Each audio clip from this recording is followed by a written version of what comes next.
Once upon a time, there was a small blue parakeet bird named Pip. ఒక అందమైన పచ్చని అడవిలో పిప్ అనే చిన్న నీలిరంగు పక్షి ఉండేది. అడవిలోని మిగతా పక్షులన్నీ రాబిన్, గుడ్లగూంబ చాలా బాగా పాటలు పాడేవి. కానీ పిప్ మాత్రం కేవలం పిప్ పిప్ అని మాత్రమే అనగలిగేది. తనకి పాట రావడం లేదని పిప్ చాలా బాధగా ఉండేది.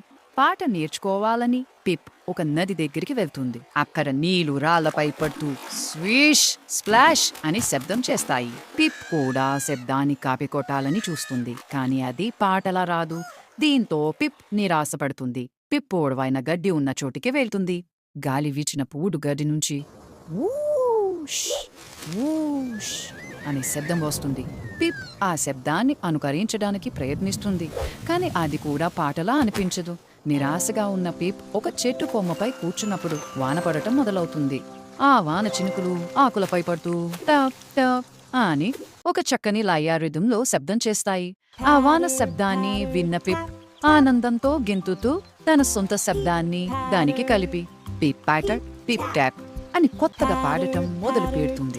తనకు నచ్చిన ఒక అందమైన పాట దొరికినందుకు పిప్ చాలా సంతోషిస్తుంది. పిప్ పాడుతున్న కొత్త రకం పాటను విని అడవిలోని పక్షులన్నీ ఆశ్చర్యపోతాయి. అందరూ పిప్ ని మెచ్చుకుంటారు. ఇతరులను కాపీ కొట్టకుండా తనలా తాను ఉన్నప్పుడే గొప్ప పాట పుట్టిందని పిప్ తెలుసుకుంటుంది.